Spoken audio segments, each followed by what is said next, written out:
Pada kisah kali ini, kita akan kembali sejenak ke beberapa puluh tahun sebelum kapal Sawari Gading dinyatakan karam dan menghilang. Kita akan kembali ke masa di mana Sawari Gading masih muda dan belum berlayar meninggalkan Aleluwu.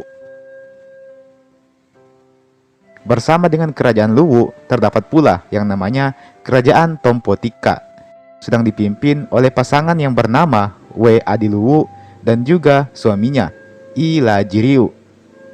Setelah kekacauan yang melanda Tompotika dan sepeninggal Batara Latu bersama dengan We Datu Sengeng, kini We Adiluwu dan suaminya berniat untuk melakukan renovasi di Tompotika.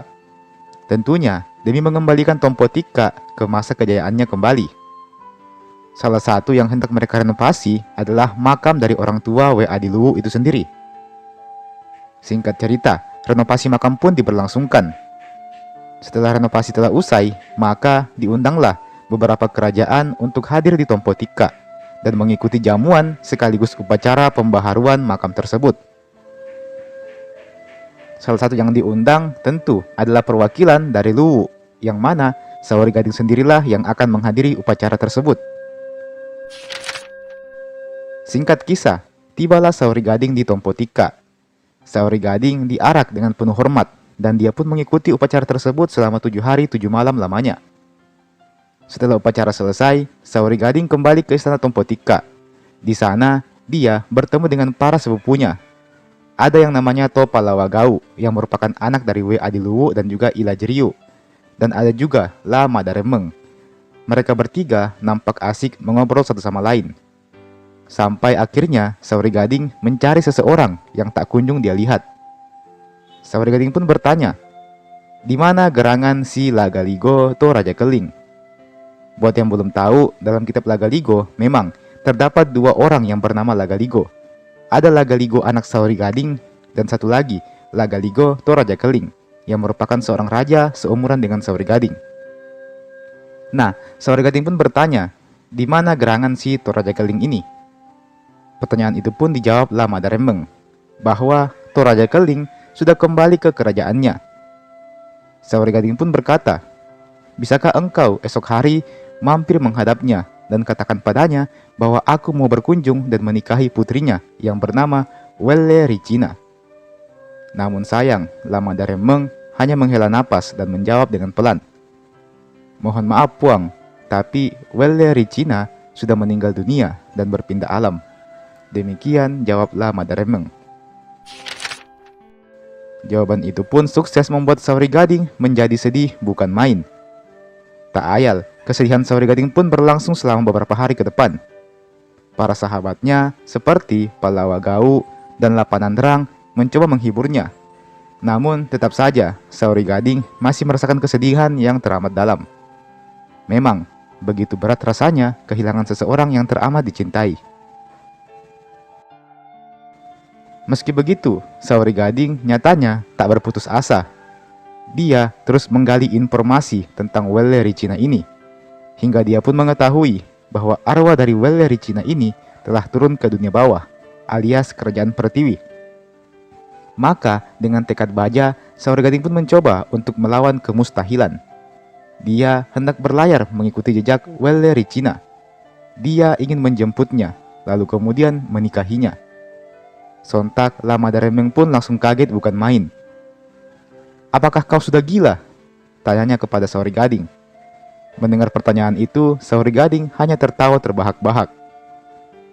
"Selama hayatku di bumi belum berakhir, akan kuikuti jejak Welle Ricina ke dunia bawah. Akan kuarungi lautan, dan akan kukalahkan semua makhluk buas yang mencoba menghadangku." Demikian ucap Sawari Gading. Matanya nampak menyala-nyala, tanda bahwa dia benar-benar semangat melakukan perjalanan mustahil ini. Merasa tergugah dengan semangat Sawari Gading, akhirnya Topalawagau, Lama Daremeng, dan sepupu Sawari Gading lainnya yang bernama La Tenri Pepang dan La Rutumpongeng pun memutuskan untuk ikut berlayar bersama dengan Sawari Gading. Tentunya terdapat pula La Panandrang dan La Masaguni yang juga akan ikut menemani pelayaran Sawari Gading ini. Menjelang tengah malam, secara rahasia, Sawari Gading dan awak kapalnya berangkat bersama menuju ke sebuah tempat yang mereka sendiri bahkan tak tahu di mana tempat itu berada. 7 hari dan 7 malam, Saori Gading dan armada besarnya berlayar di lautan. Namun mereka belum juga menemukan tanda-tanda akan sampai di kerajaan Pertiwi. Tentu saja, ini perjalanan yang mustahil. Hingga pada suatu hari, secara mengejutkan, mereka mendapati bahwa mereka sedang berlayar di atas air terjun yang teramat tinggi. Tentu, hal ini mengundang kepanikan luar biasa bagi para awak kapal Saori Gading. Lama Deremeng berusaha memberikan peringatan kepada kapal Lama Saguni yang berlayar paling depan. Namun, apa mau dikata, Lama Saguni dan kru kapalnya lambat menyadari hal itu, sehingga dia beserta kapalnya pun jatuh ke air terjun itu dan tenggelam ke dalam lautan. Saori Gading dan Lapanandrang nampak panik. Apakah Lama Saguni sudah tamat? Beberapa hari berikutnya, Saori Gading dan para kru kapalnya mencoba mencari kapal milik Lama Saguni. Namun, apalah mau dikata, baik kapalnya maupun Lama Saguninya sendiri, semuanya telah menghilang, tertelan ganasnya lautan. Namun, kepanikan itu nyatanya hanya berlangsung selama beberapa hari saja. Setelah beberapa hari kemudian, secara tiba-tiba muncullah sebuah kapal yang tak lain adalah kapal milik Lama Saguni. Bersama Lama Saguni, ikut pula lah beberapa kapal lainnya, yang secara ajaib naik ke atas permukaan laut. Lama Saguni ternyata tidaklah mati, melainkan dia hanya jatuh ke kerajaan Pertiwi saja. Tentu, kedatangan Lama Saguni ini langsung disambut sukacita oleh Saori Gading dan yang lainnya. Lama Saguni bukannya meminta maaf, malah nampak tersenyum sambil memberikan sejumlah hadiah untuk Saori Gading dan awak kapalnya yang lain.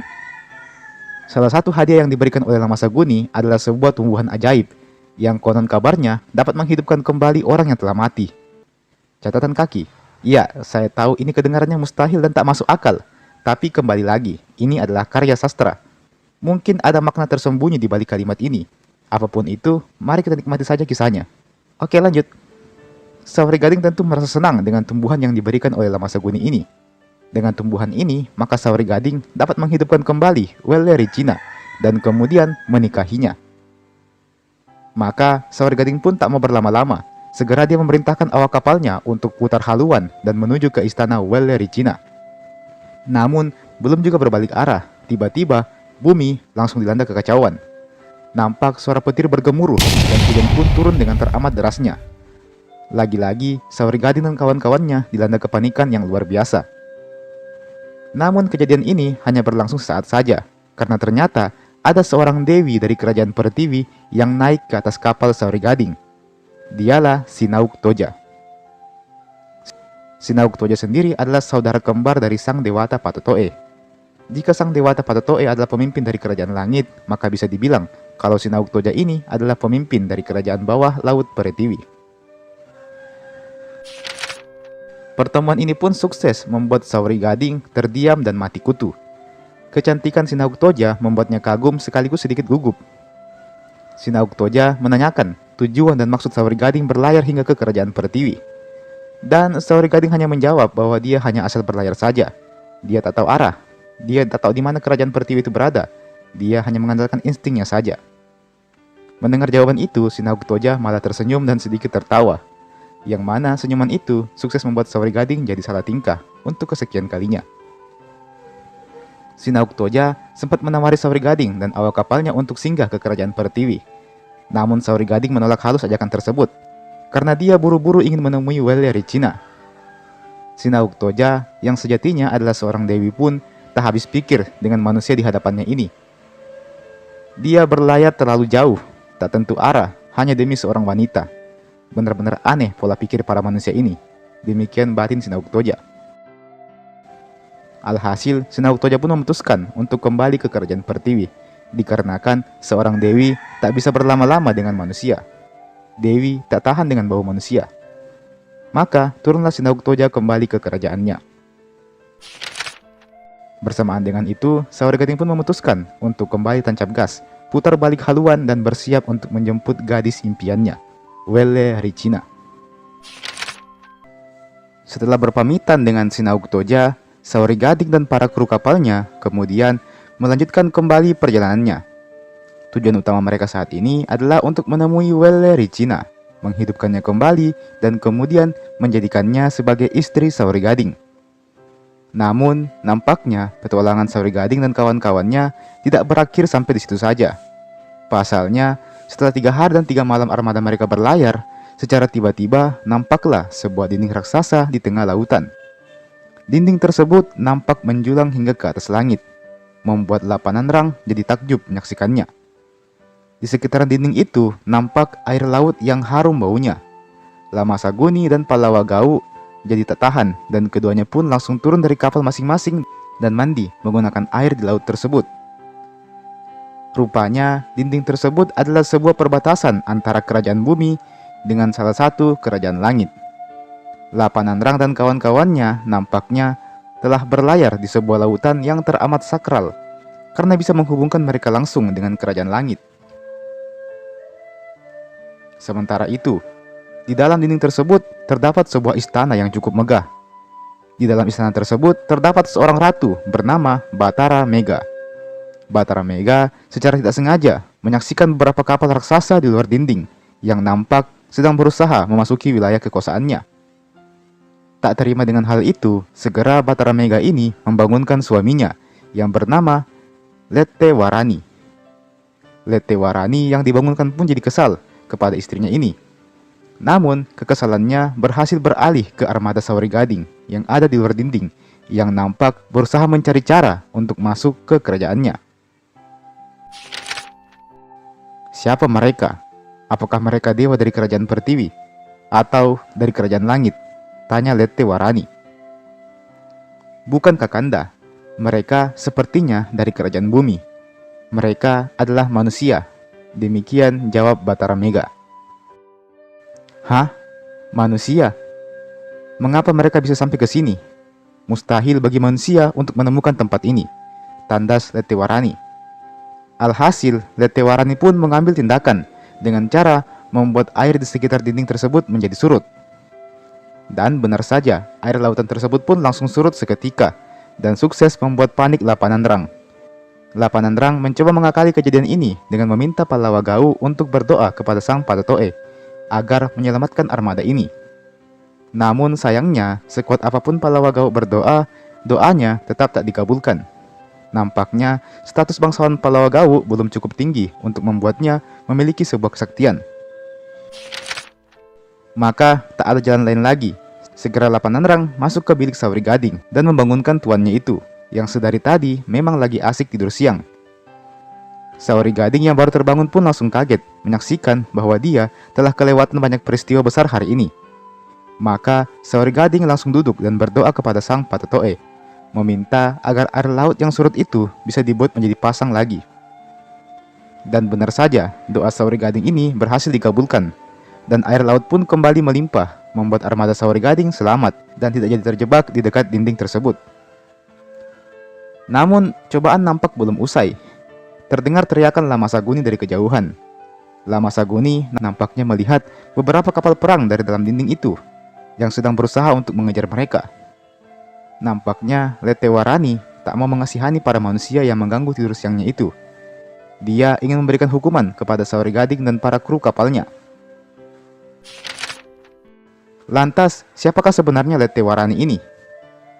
Lettewarani ini sejatinya adalah anak bungsu dari Sang Patetoe, atau dengan kata lain, dia adalah adik dari Batara Guru, yang merupakan kakek dari Saori Gading. Ya, secara tidak langsung, Saori Gading sedang berhadapan dengan adik dari kakeknya. Berbeda dengan Batara Guru, Lettewarani adalah sosok yang angkuh dan sombong. Sikap sombongnya ini membuat dirinya mendapat hukuman dari Sang Patetoe dan diasingkan ke wilayah pinggiran Kerajaan Langit, yang mana tempat itulah yang saat ini didatangi oleh rombongan Saori Gading. Lamasaguni yang mendapati pasukan tersebut menggunakan baju perang langsung berinisiatif untuk maju dan melawan. Namun segera Lapananrang menenangkan sepupunya ini. Dia percaya bahwa sebelum perang dimulai harus ada perundingan terlebih dahulu untuk memastikan perang ini tidak terjadi secara percuma. Alhasil, Lapananrang pun menemui pemimpin dari pasukan tersebut, yang ternyata meminta upeti dalam jumlah besar sebagai akibat telah berani sampai di perbatasan Kerajaan Langit ini. Lapananrang coba menjelaskan bahwa mereka tak punya niat untuk ke Kerajaan Langit. Ini murni karena kesalahan pelayaran semata. Namun, tanggapan tersebut tak diterima, membuat keadaan menjadi semakin genting. Dan pada akhirnya, jalan terakhir hanyalah melalui peperangan. Segera setelah Lapanandrang kembali ke kapalnya, dia langsung berbalik dan memerintahkan seluruh armadanya untuk maju dan menyerang kapal tersebut. Peperangan pun tak dapat dihindari. Palawagau dan Lamasaguni maju dari sisi kiri dan sisi kanan dan melibas habis semua pasukan dari kerajaan langit tersebut. Lama Daremeng bersama dengan sepupu Sauri Gading lainnya berkumpul untuk melindungi Sauri Gading yang dari tadi sebenarnya mau ikut maju menyerang, tapi ditahan-tahan oleh Lama Daremeng. Sebagai gantinya, Lapanandrang yang maju dan berhadapan dengan panglima dari kerajaan langit tersebut. Pertarungan sejatinya tak berlangsung lama. Pasukan Lamasaguni menjadi bintang utama kali ini, di mana dia sendirian saja sudah membantai lebih dari ratusan prajurit kerajaan langit. Palawagau dengan keahlian menggunakan badiknya juga nampak berhasil memporak-porandakan pasukan lawan. Lapanandrang juga berhasil mengalahkan komandan utama pasukan tersebut. Namun, dia tidak membunuhnya dan membiarkannya kabur begitu saja. Lamasaguni hendak mencoba mengejarnya, namun Lapanandrang segera memberi isyarat untuk membiarkan orang itu kabur saja. Biarlah dia melaporkan kepada bosnya kalau kita bukan pasukan sembarangan. Demikian ucap Lapanandrang. Lamasaguni pun segera menyarungkan kembali badiknya dan membiarkan para pasukan dari kerajaan langit itu lari terbirit-birit. Sepertinya pasukan Sauri Gading memang terlalu kuat untuk level penduduk langit sekalipun. Singkat cerita, sampailah berita itu kepada Lettewarani, yang mana tentu saja berita tentang kekalahan memalukan pasukannya itu sukses membuatnya marah bukan main. Siapa sebenarnya para manusia ini? Mengapa mereka bisa sekuat ini? Jangan-jangan mereka adalah anak cucu dari Batar Guru, satu-satunya orang yang bisa sejajar derajatnya denganku. Demikian pikir Lettewarani. Alhasil, dia pun segera mengenakan pakaian perangnya. Dia sendirilah yang akan pergi membantai pasukan Sauri Gading. Bersamanya ikut pula beberapa ratus bahkan ribuan prajurit pribadinya, yang tentu kekuatannya di luar nalar manusia. Kedatangan rombongan Lettewarani ini segera diketahui oleh Lamasaguni, yang memang selalu menjadi ujung tombak pasukan Sauri Gading. Dari kejauhan nampak petir menyambar-nyambar. Cuaca nampak mendung. Gemuruh guntur membuat siapapun pasti merinding menyaksikan hal itu. Lamasaguni menyadari bahwa lawannya kali ini adalah seorang dewata. Sedikit bergetar lutut Masaguni, namun dia menyadari bahwa ada kesenangan dalam setiap pertarungannya. Dia senang menghadapi lawan yang kuat. Dia senang menyaksikan lawannya menderita. Dan dia teramat menikmati setiap luka yang diterimanya saat berperang. Adalah satu kesempatan langka bisa beradu badik dengan seorang dewa. Maka Lamasaguni pun langsung mengambil kuda-kuda. Lapanandrang dari kejauhan nampak mencoba menghentikannya. Namun kali ini saja Lamasaguni tidak tertarik untuk menghentikan nafsu bertarungnya. Kini dia siap maju seorang diri melawan Lettewarani. Lantas, siapakah yang akan memenangkan duel tersebut? Akan kita lanjutkan lagi pada episode berikutnya. Kedatangan pasukan Lettewarani berhasil membuat semua armada Sauri Gading ketakutan bukan main. Bahkan Lapanandrang sekalipun menganggap bahwa ini adalah sebuah pertarungan yang mustahil. Mereka tidak mungkin memenangkan pertarungan ini. Meski begitu, Lamasaguni yang berdiri paling depan nyatanya sudah berhasil mengubah rasa takutnya menjadi api semangat. Lamasaguni dengan gagah perkasa maju menyerang seorang diri dan membantai satu persatu prajurit dari kerajaan langit. Lettewarani yang menyaksikan ketangguhan Lamasaguni pun memberikan pujian kepadanya. Ternyata ada juga penduduk bumi yang bisa bersaing dengan kerajaan langit. Demikian ucap Lettewarani. Lamasaguni pun dengan cepat berhasil menerobos pasukan kerajaan langit, membuatnya kini berhadapan satu lawan satu dengan Lettewarani. Lettewarani dengan kekuatan dewatanya langsung menjadikan bumi dalam keadaan gelap gulita. Lamasaguni langsung kehilangan pandangannya dan tahu-tahu sudah tertebas oleh ayunan badik Lettewarani. Hal ini sukses membuat Lamasaguni jatuh kesakitan. Meski begitu, dia masih bisa berdiri dan berniat untuk melanjutkan pertarungannya. Bumi yang kini menjadi gelap sukses membuat suasana semakin mencekam. Meski begitu, terdapat sebuah cahaya di belakang para pasukan Sauri Gading. Nampaknya Letewarani sedikit kasihan dan memberikan isyarat kepada Sauri Gading dan pasukannya untuk melarikan diri dengan mengikuti cahaya itu.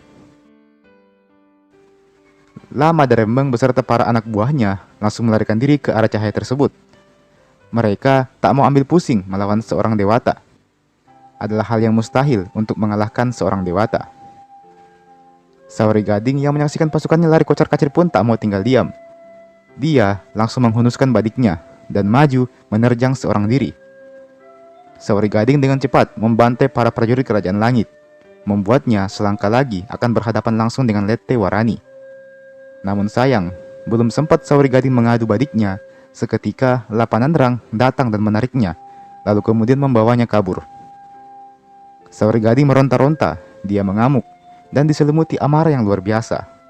Namun, Lapanandrang menyadari, jika Sauri Gading melawan dewata tersebut, maka tamatlah sudah riwayatnya. Lamasaguni nampak berdiri kembali dan mencoba melawan Letewarani. Namun, seperti dugaan, 1, 2, 3 tebasan langsung bersarang di tubuh Lamasaguni, membuatnya kalah dengan cepat. Beruntung Pallawa Gau berada di dekat situ, dan dia pun langsung membopong Lamasaguni untuk melarikan diri. Nampaknya armada Sauri Gading akan segera menerima kekalahannya. Namun, saat mereka semua sudah hampir melarikan diri, Sauri Gading berhasil melepaskan dirinya dari Lapanandrang. Sauri Gading lantas berdiri dan berteriak dengan sekeras-kerasnya. "Dengarkan aku, ini adalah perintah mutlak dariku. Siapapun yang menentangnya akan kubunuh dengan tanganku sendiri. Angkat badik kalian, tatap musuh di depan kalian. Tak peduli dia seorang dewata atau bukan. Mari kita kalahkan mereka semua. Pasukan Sauri Gading tak boleh menjadi pengecut seperti ini. Lebih baik kita mati terhormat daripada harus kabur dengan cara yang memalukan." Demikian teriakan Sauri Gading yang nampaknya benar-benar sukses membangkitkan asa dari para pasukannya. Maka sedetik kemudian semuanya langsung maju bersama dan menyerang kembali pasukan dari Kerajaan Langit. Letewarani yang menyaksikan momen heroik tersebut nampak tersenyum. Baru kali ini dia bertemu dengan manusia yang sehebat ini. Maka pertarungan jilid 2 pun dimulai. Sauri Gading maju paling depan dan langsung melibas tanpa ampun para pasukan lawan. Sauri Gading dikenal dengan kecepatan larinya, serta kekuatan serangannya yang mampu mencabik-cabik musuhnya tanpa ampun. Lapanandrang yang sebelumnya ingin membawa kabur Sauri Gading, kini ikut maju menerjang lawan. Dia setia berada di belakang Sauri Gading sebagai perisainya. Lama dan Rembang berada di bagian belakang dan menjadi komandan yang mengatur pola serangan. Lamasaguni yang tadinya sudah kehilangan semangat bertarung, kini bangkit lagi semangatnya. Dia bersama dengan Pallawa Gau juga ikut menerjang musuh tanpa ampun. Pertarungan ini berlangsung selama 2 hari lamanya. Kedua belah pihak kini nampak seimbang. Belum ada yang nampaknya akan menyerah atau memenangkan pertarungan ini. Meski begitu, tak bisa dipungkiri, ada lebih banyak korban yang jatuh di pihak Sauri Gading ketimbang di pihak Kerajaan Langit. Letewarani yang sudah mengakui kehebatan musuhnya ini pun berniat mengeluarkan senjata pamungkasnya. Dan senjatanya adalah berdoa kepada Sang Patotoe agar diberikan kekuatan berlimpah untuk mengalahkan orang-orang yang berani menentang Kerajaan Langit. Sayangnya, bukan kekuatan yang didapatkan Letewarani, melainkan sebuah pesan dari Datuk Palinga, istri Sang Patotoe. Pesan tersebut berbunyi, "Janganlah kalian berdua saling berperang satu sama lain. Itu adalah tindakan yang bodoh. Apalagi yang kau lawan itu adalah cucu dari kakakmu. Dialah Sauri Gading." Pesan ini secara bersamaan juga diterima oleh Sauri Gading, membuat Sauri Gading segera menghentikan aksinya dan malah diam tak bergeming. Dia baru saja menyadari bahwa yang dia lawan saat ini adalah keluarganya sendiri, adik dari kakeknya. Letewarani juga merasakan hal yang sama. Segera dia menyuruh pasukannya untuk berhenti bertarung. Dia langsung tunduk termenung. Sebenarnya Letewarani sudah mengira-ngira akan hal ini, tapi dia seolah mengabaikan kemungkinan kalau lawannya itu adalah cucunya sendiri. Letewarani sekalipun sikapnya memang kasar dan keras kepala, namun dia amat sangat menghormati Batara Guru dan keturunannya. Dia bahkan menjadi dewa yang menangis paling keras saat Batara Guru akan diturunkan ke bumi. Dirinya pun sejatinya ingin sekali bertemu dengan Sauri Gading, dan mewariskan kerajaan miliknya ini kepada Sauri Gading. Namun, siapa sangka, pertemuannya dengan Sauri Gading akan terjadi dengan cara berdarah seperti ini. Alhasil, Letewarani pun langsung maju sendiri dan menghampiri Sauri Gading, yang juga sedang diam termenung. Suasana perang yang tadinya riuh pikuk, kini perlahan-lahan menjadi sunyi. Kedua belah pihak nampak terdiam dan berhenti mengayunkan pedang satu sama lain. Letewarani tanpa basa-basi langsung datang dan memeluk Sauri Gading dengan teramat erat. Sauri Gading juga ikut larut dalam pelukan hangat tersebut. Keduanya menangis seperti anak kecil. "Maafkan aku, cucuku. Aku langsung memerangimu sebelum sempat menanyakan siapa namamu." Demikian ujar Letewarani. "Maafkan aku juga. Ini salahku yang terlalu emosi dan tak mau menahan diri." Demikian balas Sauri Gading. Alhasil, keduanya pun memutuskan untuk berdamai. Letewarani mengundang Sauri Gading untuk datang ke kerajaannya, yang mana ajakan tersebut langsung diiyakan saja oleh Sauri Gading.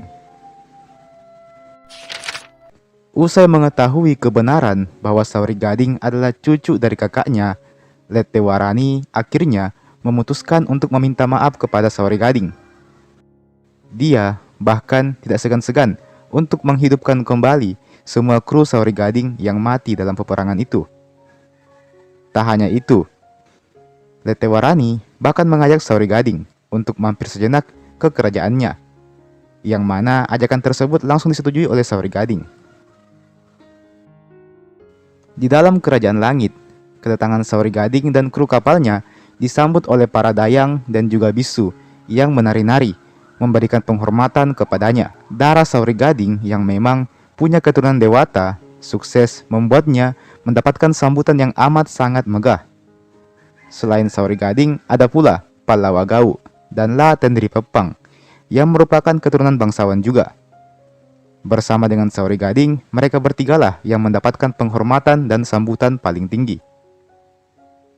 Sauri Gading juga bertemu dengan Batara Mega, yang merupakan istri dari Letewarani. Batara Mega tentu ikut meminta maaf atas kelancangannya menyerang Sauri Gading yang sebenarnya masih dapat dikatakan sebagai cucunya sendiri.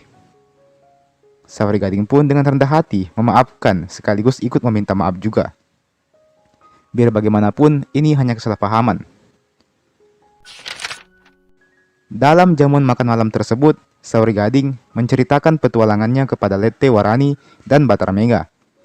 Sauri Gading menceritakan tentang tujuannya untuk menemui Welleri Cina dan menjadikannya istrinya. Letewarani awalnya tertawa mendengar hal itu. Bagaimana tidak, seorang manusia rela berlayar jauh sampai ke sasar ke negeri langit hanya untuk menemui seorang gadis yang sudah tak bernyawa lagi. Namun setelah itu, Letewarani mulai kagum lagi dengan Sauri Gading. Setelah Sauri Gading mengatakan bahwa dirinya dan kru kapalnya telah mendapatkan sebuah tumbuhan ajaib dari kerajaan Pertiwi. Dari sini, Letewarani mulai menanamkan respek yang cukup tinggi kepada Sauri Gading. Letewarani bahkan sempat menawari Sauri Gading untuk menjadi penerus di kerajaannya ini. Namun dengan halus Sauri Gading menolak tawaran tersebut, dikarenakan dia hanyalah manusia biasa. Tidaklah etis rasanya seorang manusia biasa menjadi pemimpin di kerajaan para dewata seperti ini. Usai berbincang hangat, akhirnya Sauri Gading dan para kru kapalnya pamit untuk kembali melanjutkan perjalanannya. Tujuan Sauri Gading kini adalah untuk menemui Welleri Cina. Dan seperti itulah kemudian, Sauri Gading dan kru kapalnya kini telah bersiap untuk kembali melanjutkan petualangannya. Sebagaimana yang kita ketahui bahwa Welleri Cina ini sejatinya telah meninggal dunia. Olehnya itu, berkat kuasa dari Letewarani dan juga darah keturunan Sauri Gading, maka dia beserta awak kapalnya pun dikirim langsung ke kerajaan arwah oleh Letewarani. Tentu, ini adalah suatu hal yang mustahil. Tidaklah bisa seorang manusia biasa yang belum menamatkan kehidupannya di bumi berkunjung ke negeri arwah. Namun, pengecualian untuk Sauri Gading dan para kru kapalnya. Di negeri arwah, Sauri Gading memerintahkan La Panandrang dan La Masaguni untuk pergi mencari Welleri Cina. kedua pengawal setia Sauri Gading itu nyatanya tidak butuh waktu lama. Mereka langsung berhasil bertemu dengan seseorang yang bernama Batara Sengeng. Batara Sengeng awalnya kaget menyaksikan dua orang manusia biasa yang berjalan-jalan di kerajaan arwah. Namun, setelah Lapanandrang menjelaskan situasinya dan menyebut nama Sauri Gading, maka Batara Sengeng pun langsung memaklumi kedatangan mereka ini. Sudah 3 tahun lamanya semenjak Wellery Cina datang ke negeri arwah ini. Dia tinggal bersamaku sejak saat itu. Demikian ujar Batara Sengeng. Siapakah sebenarnya sosok Batara Sengeng ini? Well, singkatnya Batara Sengeng ini adalah sepupu dari permaisuri Batara Guru, We Nyilik Timo. Batara Sengeng adalah sosok yang teramat dekat dengan Batara Guru di Kerajaan Langit.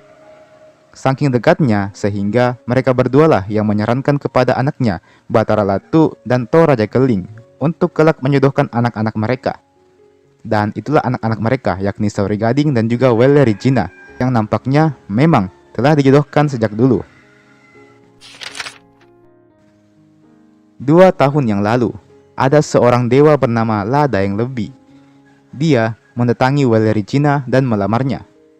Wellery Cina menerima lamaran tersebut. Demikian ucap Batara Sengeng.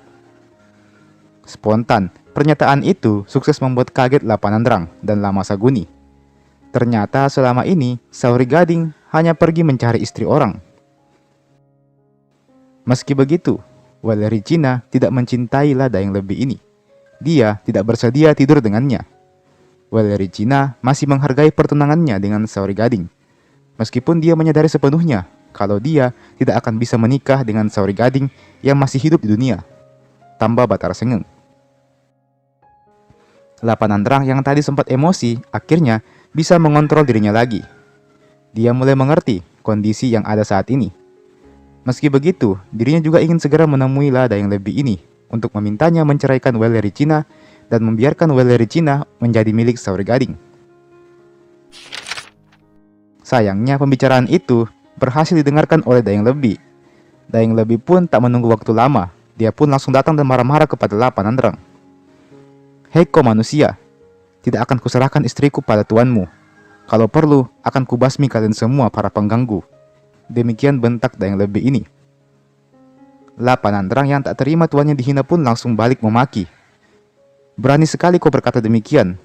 Kalau kau berani, ayo kita selesaikan ini di medan perang. Demikian ucap Lapanandrang sambil menghunuskan pedangnya. Dia pun langsung kembali ke kapal dan menyampaikan semua kejadian tersebut kepada tuannya, Sauri Gading. Sauri Gading yang mengetahui hal itu tentu tidak tinggal diam. Emosinya memuncak kala mengetahui Daeng Lebi telah merebut tunangannya dan bahkan mengajaknya berperang.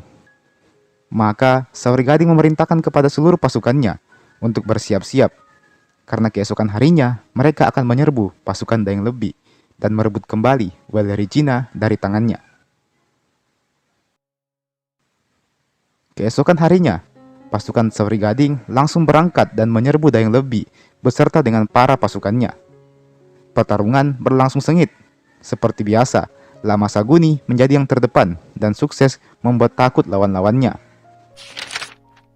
Selain Lama Saguni, ada pula Lapanandrang yang dengan gagah berani menjadi komandan pertempuran.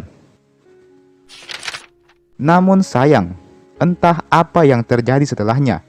Sepertinya Sauri Gading dan kawan-kawannya terlalu menganggap remeh musuh mereka. Pasukan arwah milik Daeng Lebi ternyata amat sangat kuat. Pasalnya, dengan cepat, salah satu dari panglimanya berhasil menjatuhkan Lama Saguni. Lama Saguni jatuh terkapar, meringis kesakitan. Dan belum juga dia bangkit, sebuah tusukan tajam langsung menghantam bagian pita Lama Saguni. Dan Lama Saguni pun dinyatakan meninggal dunia. Kabar kematian Lama Saguni ini dengan cepat sampai ke telinga Lapanandrang.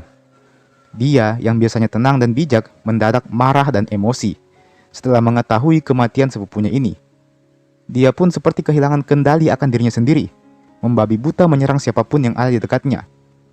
Kelengahan Lapanandrang ini berhasil dimanfaatkan oleh Daeng Lebi. Dialah yang kemudian berhasil menikam Lapanandrang secara sadis. Dan hal itu juga sukses membuat Lapanandrang merenggang nyawa. Kematian Lama Saguni dan Lapanandrang menjadi cambukan keras untuk pasukan Sauri Gading. Palawagau sebagai satu-satunya komandan yang tersisa menyuruh para pasukannya untuk segera mundur dan melarikan diri kembali ke kapal. Berita kekalahan ini langsung dilaporkan ke Lama Daremeng, yang mana dia juga kaget bukan main. Bagaimana bisa orang sekuat Lapanandrang dan Lama Saguni terbunuh begitu saja? Lama Daremeng pun segera melaporkan hal ini kepada Sauri Gading, yang mana sukses membuat Sauri Gading juga kaget bukan main. Ini tidak mungkin terjadi. Mengapa kedua sepupuku bisa kalah semudah itu? Demikian ucap Sauri Gading. Dia tidak menyadari kalau air matanya sudah mengalir dengan amat deras. Berita kematian Lapanandrang dan Lama Saguni sukses membuat Sauri Gading jadi bersedih bukan main. Dia tidak percaya kedua sepupu sekaligus tangan kanannya itu harus tewas dalam peperangan. Sauri Gading pun hendak bangkit melawan, namun Lama Daremeng berusaha untuk menenangkannya.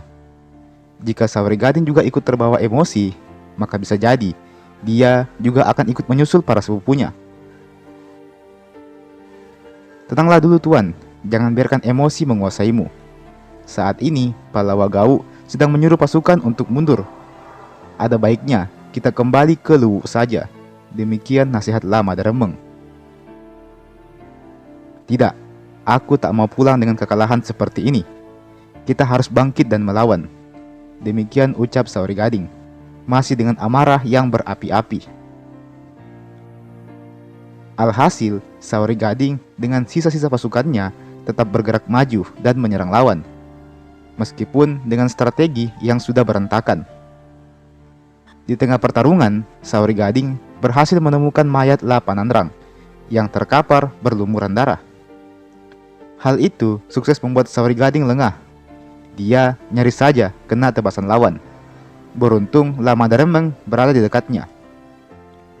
Sauri Gading benar-benar telah hancur mentalnya.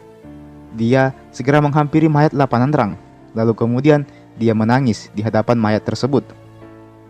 Sauri Gading memeluk jasad sahabatnya itu dan menangis sejadi-jadinya. Ini adalah kesedihan paling besar yang pernah dialami oleh Sauri Gading di sepanjang hidupnya. Tak ayal, tangisan Sauri Gading itu sukses didengarkan oleh seorang dewa di kerajaan langit yang bernama Parabulete. Parabulete ini juga adalah salah satu adik laki-laki dari Batara Guru. Dari mana gerangan suara rintihan itu? Amat sangat memilukan. Siapa yang sedang menangis sekeras ini? Demikian batin Parabulete. Parabulete kemudian melihat ke bawah, tepat di kerajaan arwah. Nampak Sauri Gading yang menangis di depan jasad Lapanandrang. Parabulete dengan cepat menyadari bahwa itu adalah Sauri Gading, cucu dari kakaknya. Maka Parabulete segera naik ke istana Sang Patotoe untuk menyampaikan hal ini. Sang Patotoe tentu saja murka mendengar kabar itu. Ada dua hal yang membuat Sang Patotoe murka. Yang pertama, karena Dayang Lebi berani melawan Sauri Gading. Dan yang kedua, karena Dayang Lebi menggunakan pasukan yang tidak seharusnya dilihat oleh para penduduk bumi. Alhasil, Sang Patotoe memutuskan untuk mengirim seorang dewa untuk membantu Sauri Gading. Dewa tersebut bernama Lapunalangi. Lapunalangi ini adalah cicit dari Sang Patotoe. Atau dengan kata lain, dia adalah sepupu Sauri Gading juga. Hanya berbeda status saja. Batara Guru sejatinya juga ada di situ. Dia awalnya menolak perintah Sang Patotoe untuk mengirimkan Lapunalangi, karena menurutnya Dayang Lebi ini masih lebih kuat dari Lapunalangi. Namun Sang Patotoe menegaskan bahwa Lapunalangi sudah cukup kuat untuk mengimbangi Dayang Lebi ini. Selain itu, Sang Patotoe juga memberikan sebuah ramuan yang nantinya harus diberikan kepada Sauri Gading. Jika Sauri Gading mengunyah ramuan ini dan memuntahkannya ke wajah Dayang Lebi, maka Dayang Lebi akan langsung kehilangan semangat dan menyerah. Selain itu, Lapunalangi juga diperintahkan untuk menghidupkan kembali seluruh pasukan Sauri Gading yang telah mati. Maka tak butuh waktu lama, lapisan langit langsung bergemuruh. Dari atas langit nampaklah beberapa hewan buas yang berterbangan. menjadikan siapapun yang melihatnya akan merinding ketakutan. Datanglah Lapunalangi beserta para pasukannya yang gagah perkasa. Lapunalangi menyaksikan keadaan sekitarnya. Nampak mayat Lapanandrang yang sedang ditangisi oleh Sauri Gading. Nampak Lamadaremeng yang semakin terdesak. Nampak pula Palawagau sendirian di garis depan dengan sekujur tubuhnya dipenuhi oleh luka. Dan di sisi lain nampaklah jasad Lamasaguni yang sudah tidak utuh lagi. Tentu, menyaksikan hal ini membuat Lapunalangi menjadi sangat sedih. Pertarungan ini benar-benar sangat brutal, sampai memakan korban sebanyak itu.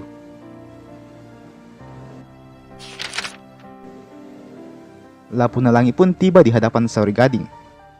Sauri Gading yang menyadari hal itu segera bersujud dan menyembah kepada Lapunalangi. Dalam hatinya mulai ada secercah harapan. Lapunalangi langsung memerintahkan Sauri Gading dan para hewan buas yang ikut bersamanya untuk mengumpulkan semua jasad armada Sauri Gading. Setelah dikumpulkan, maka dengan kesaktian yang dimilikinya, Lapunalangi pun sukses menghidupkan kembali seluruh armada pasukan Sauri Gading yang sebelumnya telah meninggal dunia tersebut. Tentu, kembalinya Lapanandrang dan Lamasaguni sukses membuat Sauri Gading kembali menangis sejadi-jadinya. Kali ini dalam tangisan penuh kebahagiaan. Sauri Gading benar-benar bersyukur kedua sepupunya itu dapat dihidupkan kembali. Maafkan aku, ini semua karena kecerobohanku. Demikian ucap Lapanandrang. Maafkan aku juga, aku terlalu meremehkan lawan kita, ucap Lamasaguni. Tidak, kalian berdua tidak salah. Akulah yang salah dalam mengatur siasat, ucap Sauri Gading sambil memeluk erat kedua sepupunya tersebut. Sementara itu, Dayang Lebi kini sedang berada di atas kapal raksasa Sauri Gading. Dia sedang menjara setiap harta benda yang ada di kapal tersebut. Baginya, Sauri Gading sudah kalah. Hanya tinggal menunggu waktu saja untuk para monsternya membunuh Sauri Gading. Setidaknya itulah yang dia pikirkan. Beberapa jam kemudian, Dayang Lebi bersujud memohon ampunan. Dia meminta maaf atas tindakannya itu. Ya, Lapunalangi beserta pasukannya dengan dibantu oleh armada Sauri Gading berhasil mengalahkan semua monster milik Dayang Lebi, menjadikan Dayang Lebi sisa seorang diri saja. Dan dia pun tak punya pilihan selain meminta pengampunan, sambil menawarkan Welericina kepada Sauri Gading. Namun, memang sudah terlambat. Lapunalangi langsung mengayunkan pedangnya, memberikan luka besar kepada Dayang Lebi. Lapunalangi juga mengusir Dayang Lebi ini dari kerajaan arwah, yang mana tentu saja membuat derajatnya sebagai seorang dewa turun, dan kini menjadi seorang budak. Usai peperangan tersebut, Sauri Gading berterima kasih kepada Lapunalangi. Setelah itu, Sauri Gading segera pergi ke kerajaan arwah lagi untuk mencari harta karun yang selama ini dinantikannya. Harta karun yang lebih berharga dari segulung emas dan permata. Harta karun yang akan menjadikan Sauri Gading bahagia bukan main. Ya, harta karun yang dimaksudkan di sini adalah sosok wanita yang dicintai Sauri Gading. Siapa lagi kalau bukan Welericina. Dan Sauri Gading kini tengah berhadapan dengan Welericina, yang masih tak percaya kalau Sauri Gading benar-benar ada di hadapannya saat ini. Tak lama kemudian, keduanya pun saling berpelukan erat. Tangisan rindu membasahi pipi keduanya. Keduanya berpelukan dalam durasi waktu yang cukup lama, seolah tak ingin saling melepaskan satu sama lain. Perjuangan Sauri Gading benar-benar tidak sia-sia.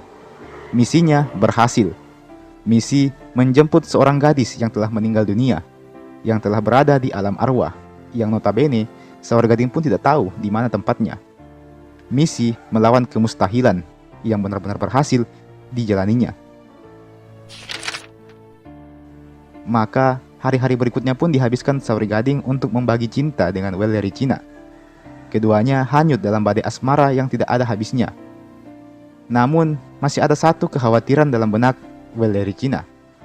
Apakah Sauri Gading akan menetap di alam arwah dan tinggal bersamanya? Sedangkan Sauri Gading belumlah mati dan masih menjadi manusia. Ataukah Sauri Gading akan pergi meninggalkannya lagi? Apakah pertemuan ini adalah awal dari perpisahan? Atau justru sebaliknya? Usai peperangan brutal yang dilalui armadanya, Sauri Gading memutuskan untuk beristirahat sejenak di kerajaan arwah. Dia bersama dengan armadanya memang masih dalam kondisi yang teramat kelelahan. Saori Gading sendiri menghabiskan malam-malamnya bersama dengan Welle Ricina. Keduanya menjalin kasih tanpa henti, membuat cinta keduanya kian besar dari hari ke hari. Hingga tibalah masa di mana Saori Gading dan kawan-kawan bersiap untuk meninggalkan kerajaan arwah. Awalnya, Saori Gading hendak mengajak ikut Welle Ricina. Namun, tentu saja hal itu tak bisa dia lakukan. Di satu sisi, Welle Ricina justru mengajak Saori Gading untuk tinggal saja bersamanya di kerajaan arwah ini. Saori Gading nyaris mengiyakan, namun beruntung Lapanandrang segera menahannya dan memaksa Saori Gading untuk pergi dari kerajaan arwah. Meski begitu, tentu Saori Gading tak bisa meninggalkan Welle Ricina seorang diri begitu saja. Alhasil, diputuskanlah bahwa raja dari kerajaan arwah yang bernama Ilasinampe dialah yang akan mempersunting Welle Ricina ini. Tentu, awalnya Saori Gading tak terima dengan hal itu. Mana mau dia kekasihnya direbut oleh orang lain. Namun, mau bagaimana lagi? Saori Gading juga tak bisa bersama dengannya. Maka, tidak ada pilihan lain. Inilah jalan terbaik bagi Saori Gading dan Welle Ricina. Keduanya harus rela berpisah dengan damai. Welle Ricina sejatinya masih teramat cinta dengan Saori Gading. Tidak rela dirinya harus ditinggalkan begitu saja. Ingin rasanya dia kembali mengulang momen-momen kemesraannya bersama dengan Saori Gading. Di satu sisi, Saori Gading juga ikut merasakan penderitaan yang sama. Dia akan sangat merindukan Welle Ricina. Meski begitu, masih ada satu malam lagi sebelum keduanya berpisah. Malam itu benar-benar dimanfaatkan oleh keduanya untuk memadu kasih dan sayang. Maafkan aku yang tidak bisa membawamu pergi dari sini. Demikian ucap Saori Gading lirih. Nampak matanya sedikit berkaca-kaca. Bukan engkau yang salah, Kakanda. Semua ini adalah kehendak Sang Padatoe. Janganlah engkau menyalahkan dirimu sendiri. Kamu tidak salah apa-apa. Demikian ucap Welle Ricina. Aku sudah berlayar cukup jauh. Perjalananku tidaklah mudah. Berkali-kali aku hampir mati. Berkali-kali kapal kami hampir tenggelam. Hujan dan badai tak kami hiraukan. Panas dan terik kami abaikan. Musuh yang kuat kami taklukkan. Semua itu hanya demi bertemu denganmu, duhai Welle Ricina, ucap Saori Gading. Welle Ricina sedikit tersenyum mendengar kalimat itu. Dia merasa dirinya amat sangat berharga. Nampak senyuman indah merekah di wajah Welle Ricina. Semenjak dinyatakan sakit, memang Welle Ricina sudah kehilangan semangat hidupnya. Pun halnya ketika dia tiba di kerajaan arwah ini, dia tak sekalipun merasakan yang namanya kebahagiaan. Sesekali dia terbuai dengan bujuk rayu lada yang lebih, hingga akhirnya dia bersedia menikah dengannya. Namun ternyata dia memang belum siap untuk bersentuhan dengan laki-laki lain selain Saori Gading. Kedatangan Saori Gading ke negeri arwah ini saja sudah sangat teramat membuatnya bahagia. Namun rasanya kebahagiaan itu memang tak pernah berlangsung lama.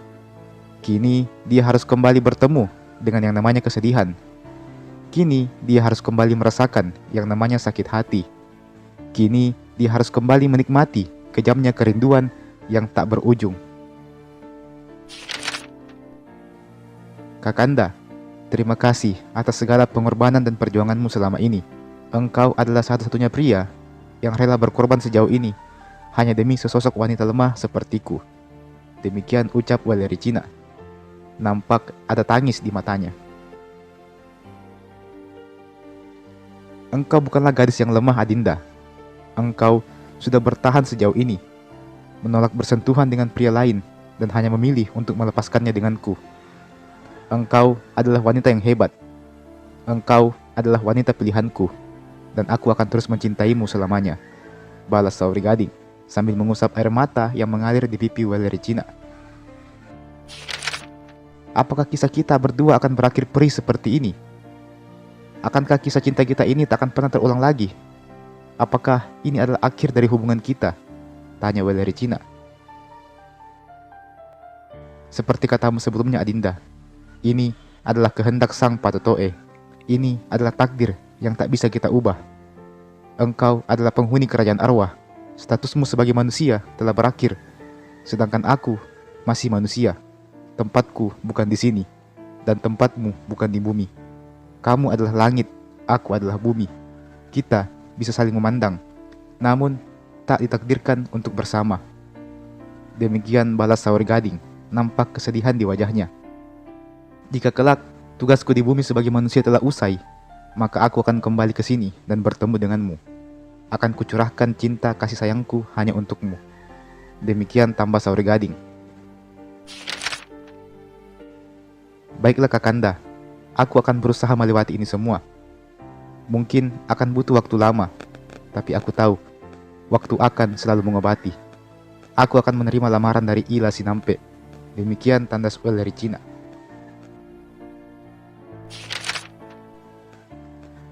Malam kian larut. Keduanya kembali memadu kasih satu sama lain, hingga petang pun tiba. Usai perpisahan yang cukup mengharukan itu, Saori Gading dan kru kapalnya pun memutuskan untuk pulang kembali ke Tanah Luwu.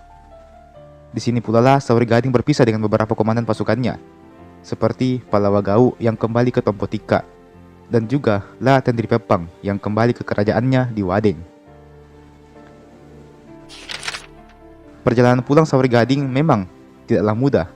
Mereka sempat mendapati berbagai macam masalah, seperti kapalnya yang rusak, cuaca yang tak menentu, hingga ancaman dari berbagai macam musuh yang kuat yang kerap kali menghadang mereka. Dan pada akhirnya, petualangan Saori Gading pun berakhir untuk sementara ini. Dia dan para armada kapalnya akhirnya sampai juga di kampung halamannya di Tanah Luwu.